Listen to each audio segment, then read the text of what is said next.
What's up, guys? Welcome back to my channel. So today's video is yet again another Arichats video. Basically, if you haven't seen my first video already on Arichats, I struggle to life as a millennial Christian video, check that out. This is part 2 with the answers.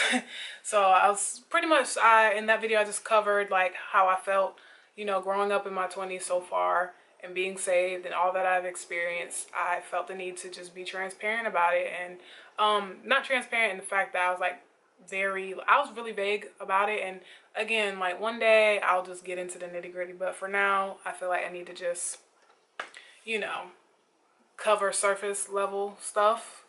But yeah, so pretty much this is part 2, and I said if you're interested in having a part 2 and knowing what we can do, and like I said, I filmed that video like back in May and it went up in June, I believe. Like I said in that video, when the Lord gives it to me, I'll go ahead and film part 2. So he gave it to me about a couple weeks ago, so we're just gonna jump right in. Of course, I gotta go to my preacher notes because, you know, preachers gotta have their notes, but I'm not a preacher though.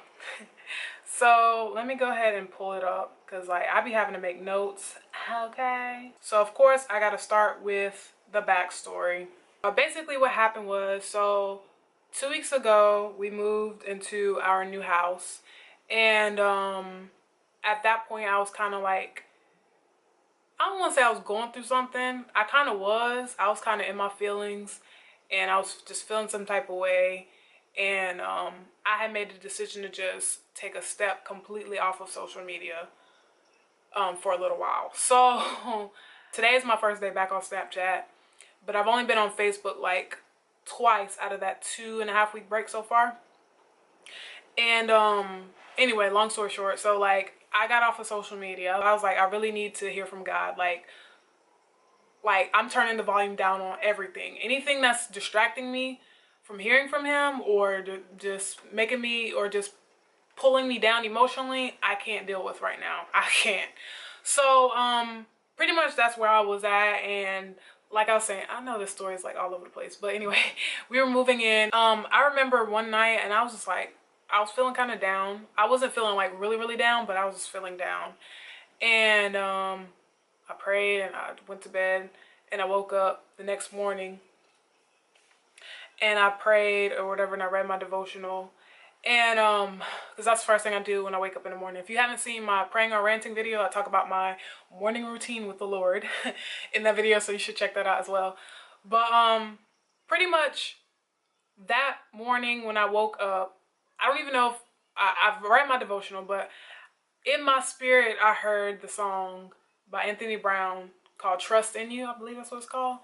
And pretty much like the first thing that came to mind when I thought of that song was, "You did not create me to worry."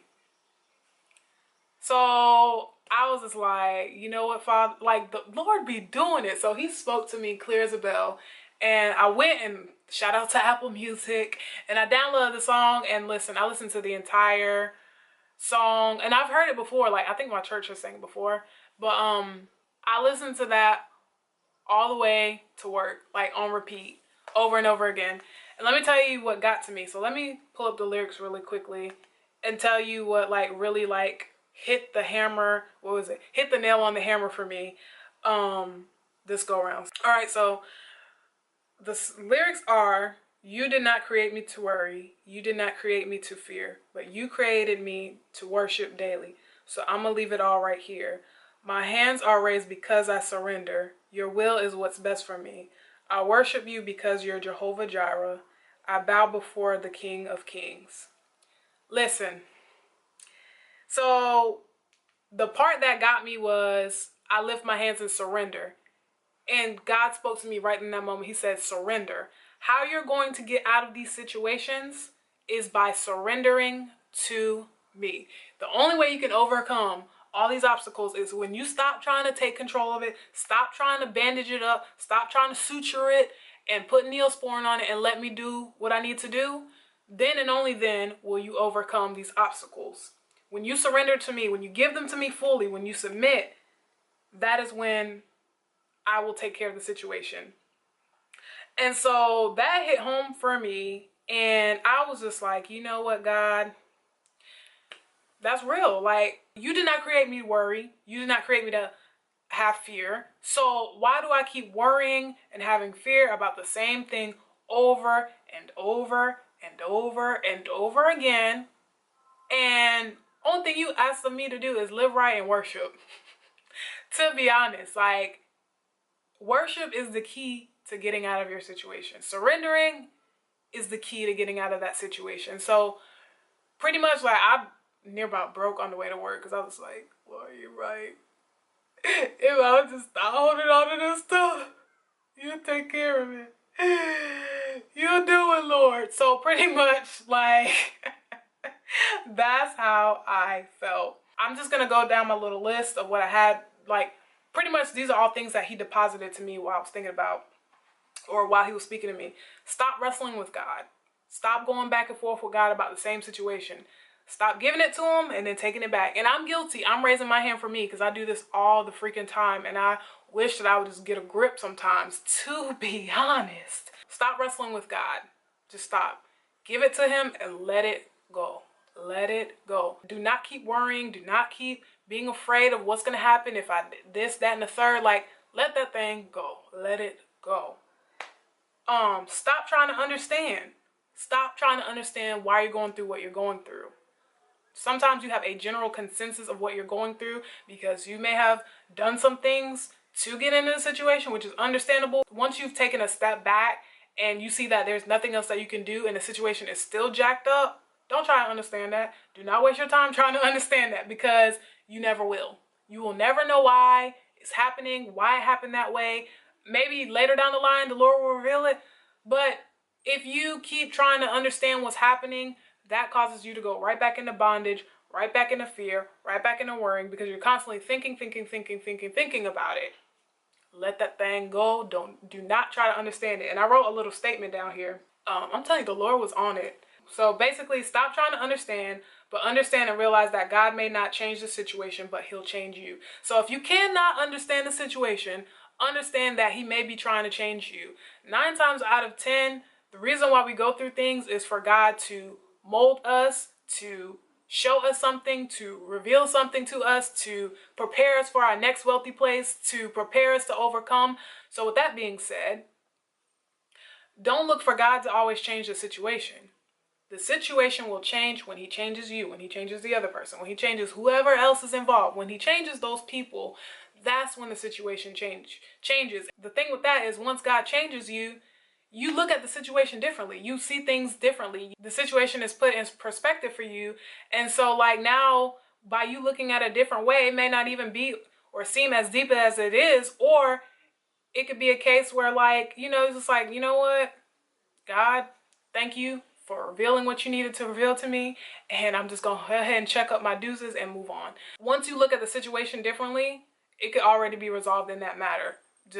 Or right there, that creates the steps for you to do what you need to do so you can get out of that situation, or whatever the case may be. And another thing was, give yourself space to heal. And that was my biggest reasoning for getting off of social media. And I was having a conversation today with my friend, and we were just talking about how peace is so important to us. And personally, like, I feel like people want peace, but they don't know how to keep peace or maintain peace. They're not good regulators of their peace. Now, I ain't throwing shade at nobody, but if you know you're gonna feel some type of way every time you log on social media, you might not need to get up there that often. You might need to pick and choose when you're good to get up there and when you're not. I mean, social media is the core or the bulk of how the world is, and you're constantly looking at what everybody else is doing, and everybody's like, oh, look at me, or I'm doing this, or I'm doing that. So, like, sometimes it can be a bit much, and that's why I personally had to take a break, or taking social media breaks has become a big part of my self-care regimen, my peace protection regimen, because I just can't handle it. I know me. I'm going to be real with me. And if you can't take a break off social media, hate it for you, but find a way to find peace, or limit your time up there, or say, hey, I'm not getting up there Tuesday, Thursday. I'm just not. Or Monday, Wednesday, Friday, I'm not going to get up there. Or you know what? I only get up there on the weekends. You got to do what's best for you and put yourself first, because ain't nobody worried about you like you worried about yourself. Okay. Of course the Lord is, but I'm just saying in a general sense, like you gotta do what's best for you. So give yourself space to heal. If it's like, if it has something to do with another person or a group of friends or whatever, like, listen, y'all, I really love y'all, but like, in order for me to get over this, I really need some space. I really need some time to like think things out, think through some stuff. It's no harm against you, but I know me, and I know that I need to take a step back and just have some time for me to really reflect and think about this. And some people may be hurt by that, but like I said, at the end of the day, nobody really cares about you the way that you care about yourself, to be honest. And don't get me wrong, there's great people out there that really like love you, would take a bullet for you, would die for you, but that still doesn't mean they care for you like they care. Because like, if you truly cared about me, you would allow me to have that time to really reflect and think about what I need to do, or how to strengthen myself, or how to build myself back up, or to heal so I can move forward with you. Then that's how I know you really fooling with me, you know. But if you just take offense, or you don't want to talk to me, or it ain't even about you, bro, sis. It ain't about you. I need my time. I need time. So give yourself space and time to heal. Another thing is worship like you'll never get a chance to worship ever again. Listen, there's something about worship when you go in and you go hard all the time, because that's the only way you're going to be able to like really like wash yourself spiritually, you know. And God inhabits the praises of his people. So when you make that a focal point and you realize, and again, we don't worship just to get stuff. We worship because he's due the credit, all the glory and honor.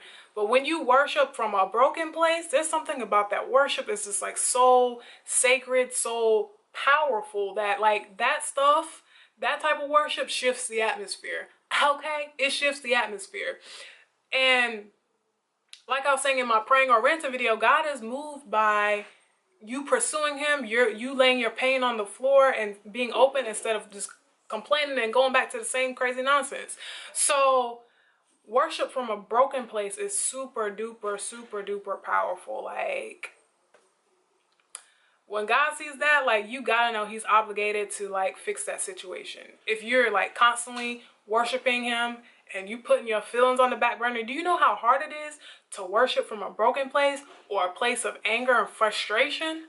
It is mega hard. But when God sees the effort you put forth, when you put your feelings on the back burner and you allow him to work through your life, at that point, he has no choice but to bless you, okay? And he will bless you because he sees the passion, the pursuit, the heart behind everything.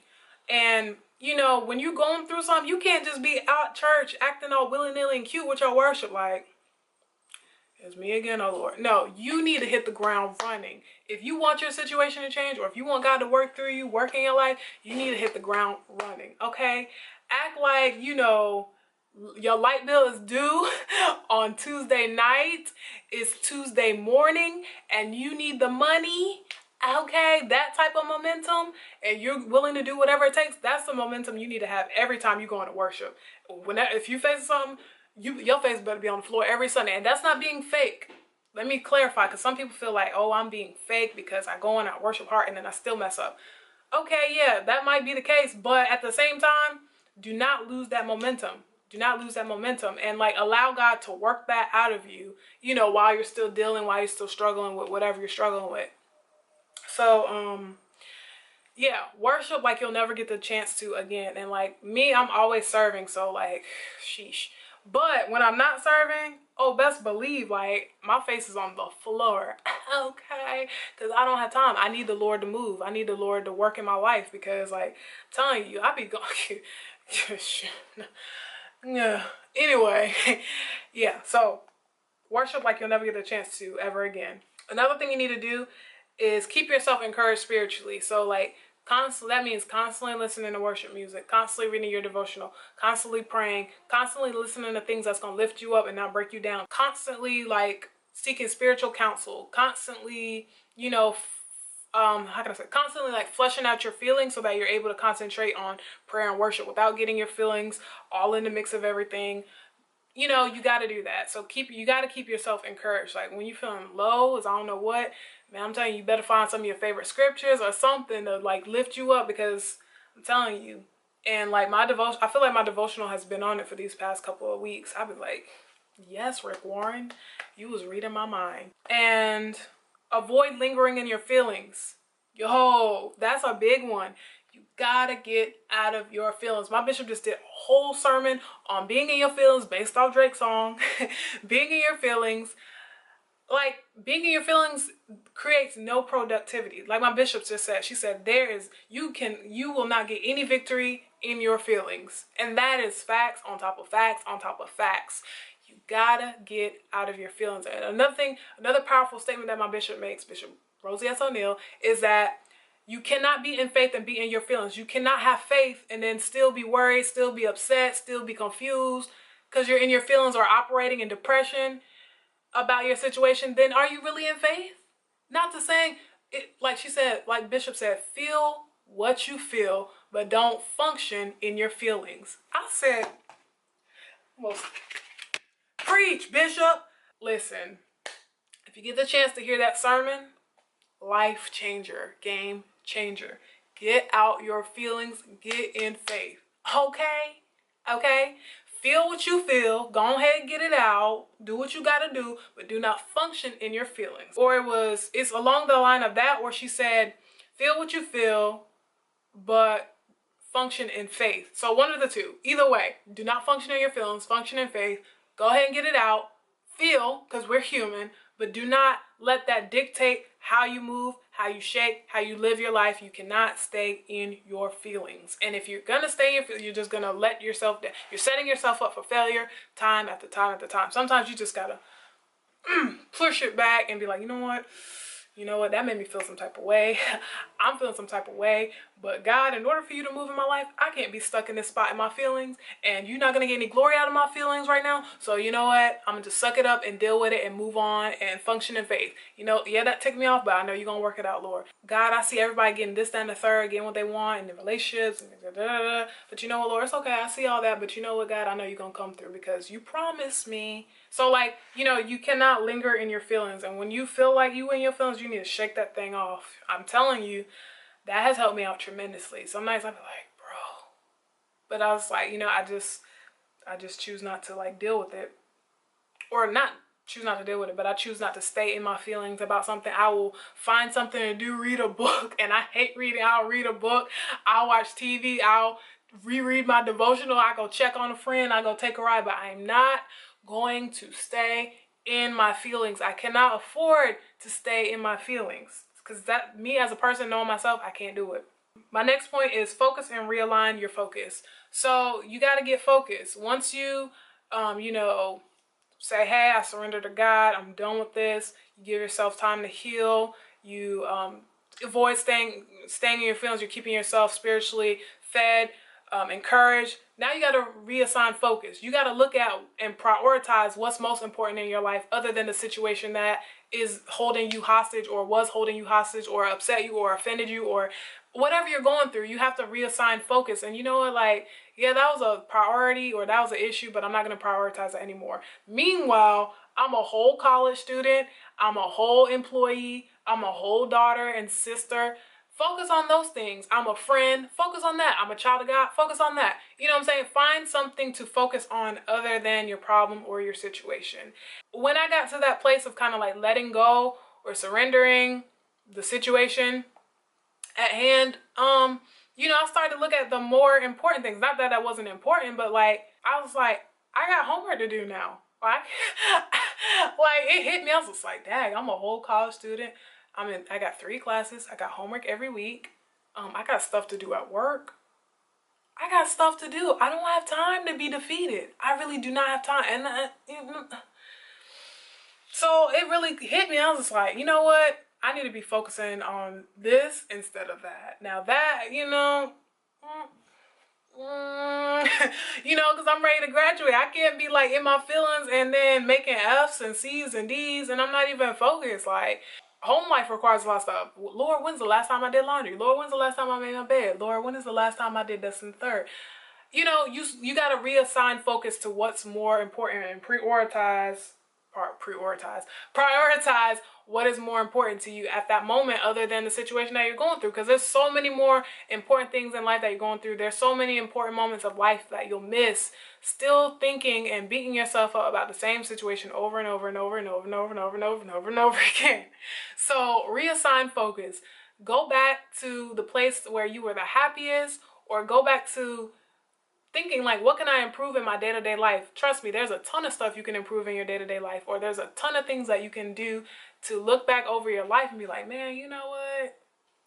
I got stuff to do. Like, I am way behind. Like, when I tell you I felt so behind, I didn't even realize how much energy I was putting into that situation that I was like, I got so behind. I got so unfocused.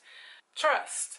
You gotta learn how to trust God and trust God wholeheartedly. And that's easier said than done, because I'm just like, God, I want to trust you, but I don't even see how this gonna happen. But the thing is, you're not supposed to see anything. You're supposed to trust that God is working it out. And, you know, I have my moments of, I don't want to say doubt, or I have those moments of when I'm just like, bruh, this, whatever. This not finna be whatever. So I have to go back in and say, you know what, Lord, it's in your hands. I can't do anything with it. Only you can. Whatever's best for my life, you know. And so I just gotta let go and do what I gotta do and let you do what you gotta do. So you gotta learn to trust God. And I want to touch on really quickly one more thing about the worshiping thing is I wrote down a little statement. It's like, don't miss an opportunity to enter his presence, because he's not obligated to show up whenever. Okay, like, God is not no genie in a lamp. You can't just be rubbing on him whenever you feel like it, or worshiping whenever you feel like. No, he's due worship at any given time, especially when there's a moment of worship. You better get on it and, you know, receive his presence, because he ain't obligated to show up. He does not have to show up, sis. Get it together, okay? Looking back at my notes was another thing that you have to do is you got to get quiet to hear from God. You got to shut some stuff down. And I touched on that a little bit in the beginning of this video. You got to turn the volume down on some stuff. Some stuff is up way too high and it shouldn't even be up that high. So, like I said, I got off social media. I shut some stuff down. Long and behold, the Lord spoke. So you just got to be intentional about doing that and really trying to hear from God, because like if you quiet, God, someone said to me, or I heard someone say, God is never not talking. Now, he can be silent in some moments, I truly believe, but he's not ever not talking to you or speaking to you, but you just have to sometimes get quiet enough so you can hear him. And sometimes the stuff in our life is too loud. And my bishop did a whole series on this about, I can't remember what it was called, but she preached off of Inside Out. And pretty much she was talking about how some stuff in our life could be just so loud that we can't even hear from God. So like you have to make that intentional effort to shut some stuff down and be like, you know what, catch me next season, because I gotta hear from God in this season. Okay, got to. And so I'm a firm believer that he will speak to you when you get quiet. Simple as that, because he's never not talking, like they've been saying. And another thing is you have to forgive yourself, because you know some situations happen because you allowed yourself to get into them, and so you unfortunately beat yourself up, and you gotta forgive yourself. And so like I said, I've been reading my devotional and everything like that, and I pulled this little piece from, I guess, that week, and it was just like the devotional says, you still feel lousy. What do you do in that situation? Do you go back and ask him to forgive you again? No. And talking about God. You only have to confess a sin one time and it's forgiven and forgotten. You've already dealt with it. It's time to move on. Somebody asked Eleanor Roosevelt one time, how did you accomplish so much with your life? She said, I never wasted time with regrets. Accept God's forgiveness and forgive yourself. And pretty much, you know, at that point, that's all you can do. You can't keep holding it over your head. If the Lord God Almighty, who made all the stars, the moon, the trees, the dirt, fragments, particles, if he could forgive you and act like it never happened, you shouldn't let not anybody, not one behind on this earth, make you feel less than, make you feel terrible about something when God has already forgiven it. Now, and you like make a whole 180 and you change, then you shouldn't allow that situation to hold you hostage, or people to hold you hostage over that. And you should not allow the enemy to let you continue to make you beat yourself up about something that God has already forgiven you from. That's like almost like the equivalent of insanity. Like, like that's like holding on to something dead in reality. Like that's like, you know what? And sorry for any pet lovers out there that may have experienced the death of a pet, but that's kind of like sleeping with your dead dog. Like the thing, he is gone. He is not even in that body. She is gone. And you're still holding on to that thing. You're holding on to a dead situation. Think about the level of grossness that would be if you're holding on to your dead dog's corpse. You know what I'm saying? That's crazy to me. So like, don't hold yourself in captivity over a situation like that. Let that thing go and forgive yourself. Also, in this time, another thing that I found that helps is use your pain to push you. Instead of using your pain to feel in pain, use that to motivate you to say, you know what, God, I am so hurt, but you know what? I'm going to use this pain, use this moment of feeling down to push myself to make sure that I never get in this situation again, never go through this again, you know, or, you know, let it motivate you to worship, motivate you to do something positive, motivate you to change, because you know, when you get sick and tired of being sick and tired, or if you're tired of hurting or being hurt, you buck up, you do some stuff. But some people, you know, they go left field.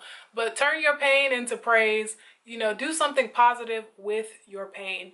Like looking back, like a lot of artists back in the day, and this is the art major in me coming out, but a lot of artists like Michelangelo and Raphael and Van Gogh, a lot of them created masterpieces, okay? Like stuff that people will spend millions of dollars on today. And it came from a place of pain. They say that they were the most miserable people in the world, but yet they produced such beautiful things. And most artists, when they're upset or unhappy, they use their pain to create something beautiful. And that, I feel like that's what you should do as a believer. You know, don't stay in that down, depressed state. Do something positive. Turn your pain into purpose. Turn your pain into something positive. Another thing is, in some of these situations, you have to learn how to wait on God. And I talked about that in my last video. And the whole thing with that is realizing that He will show you the promise and not the process. Because if He showed you what it took to get that, you'd be like, you know what, God, you must be out of your mind. I ain't finna do that. Why I'm finna go through all this stuff just to get that? But the thing is with that, if there's a promise and a process, He knows the process, I don't. That means I have to lean on Him to get it. So that means that during this time, I fully have to trust God, because I don't know how I'm gonna get what I'm gonna get, but I know it's available to me. And so that's really where I've been at with the waiting on God process. Like, I've seen what I can have. I've seen what, you know, what He's capable of doing. Therefore, I shouldn't doubt for a second that He can't do it for me if He did it for somebody else. But the thing is, you have to go through the process. And you have to go through the process with God. And you have to literally like hold His hand through the process. And, you know, also with that whole waiting on God situation is sometimes the things that we want aren't ready for us, or we are not ready for it, and we have to go back to the drawing board. Hard pill to swallow. Literally hard pill to swallow. And again, when I tell you, when I have my little testimony coming up, okay, hard pill to swallow is just like, you really thought like this finna be it right here, and God's like, nah sis, and then bam, something happens and you're just like, well, I guess not. So, and it could be a case where God is saving you from a moment or a situation or something that you're not ready for, a new level that you're not ready for, and this is His way of preparing you for it. So you just got to put stuff in perspective. You got to trust the Master. You got to trust Him. And, you know, sometimes we crumble and we fall, but He can put us back together. He can pick us up again. Another thing that my bishop says, and this is probably like the last thing that I'm going to touch on, looking at my notes, reflection is the key to wisdom. When you take some time to really think about like how you got in that situation, why you got in that situation, you learn and develop ways to not go through that again. It's going to take some time, and sometimes we are just so hard-headed. We are. Like, we know good and full well that we should not allow ourselves to get in specific or certain situations, knowing that's not the heart or the core of who we are, but because we're hard-headed, we'll keep doing it and keep doing it until, you realize, I really need to get a grip. With that reflection comes wisdom, so you got to take that wisdom, and sometimes we don't, and that's the bummer and all of that, but you really have to learn how to take God's wisdom. When he reveals something to you the first time, you better hear me when I say you better listen. You better listen to the Lord. Remember what you did to get out of that situation the last time. Or if you get it again, remember what you did to get out of it the last time, and really like get focused and get serious about getting out of it. And I do have one little quick testimony that I want to share. And so hopefully I won't lose it on camera, touch God. But last August, God spoke to me about making a major life decision that I wasn't quite ready to do. And for months I prayed, I fasted, I sought godly counsel, and God, his mind did not change about what it is that he wanted me to do. And I just remember in that time being so broken, so defeated, so hurt, crushed, everything. And I literally cried myself to sleep just about every single night. And even during random times of the day, I would just think about what I was going through and just break down crying. And the reason I'm bringing this up is because like almost 1 year later, God has shifted so much. Like I can't remember the last time I cried about that particular situation. Not to say that I don't still think about it, but like my point is, if God can get you out of that, if God has showed up like time and time again, you have to trust and believe that he will turn it around, because like he's done it before. You know what I'm saying? And I use that now as a reflection to say, well, God, if you brought me out of this, I know you bring me out of this one too. And I know you'll turn it around. Or I know you work it out for my good, because that's exactly what he did with that situation. He worked it out for my good. I had to take some casualties during that process, but he worked it out for my good. And he's probably worked it out for the good for anyone else that was involved. But my point is, reflect back on where God brought you from. If he brought you out that time, he'll bring you out again. And if he blessed you this way, he'll bless you again. And if he blessed you when you came out of that, imagine the blessings you're gonna get when you come out of this one. So like you gotta reflect back, And I made the statement a couple of days ago, or like a couple of weeks ago before I got off social media, like I'm not where I want to be, but I thank God I'm not where I used to be. I can't imagine the way my life would be had I stayed in that situation, had I been disobedient to God, had I just let that situation run my life and not have trusted God. It was not easy. That was probably like the hardest thing I ever had to do. And to this day, it's thinking about it, I'm just like, wow, I can't even believe that I went through with it, to be honest, because I just didn't see a way out. I did not see a way out. And again, I'll give my testimony later down the line. I promise you I will. But that's just evidence that, God can and God will. And if he did it for somebody else, he'll do it for me. So, yeah, I managed not to break down, praise the Lord, because I could cry right now, and I feel like crying right now. But this was part 2 to I struggle too, life as a millennial Christian, answers revealed. The Lord spoke to me, he gave me the answers, so here they are. That's what he had to say. So I hope this helps out. Like I said, if you had not seen the first video, you can check it out. I will tag it at the top so you can go and check it out, and links will be in the description box as well. And I'm really praying that you guys are making it, surviving and thriving. Not surviving, but thriving. where God has called you to be, and just know that God is going to do it for you. Keep the faith. You know, we have our down days, we have our moments, but the bottom line is God can, God will, and we just have to trust and believe that he will. And when he will, buck like a freaking maniac, because he's worthy of all the praise. But yeah, so that's all I had to say on this topic, and I'll catch you guys in the next video.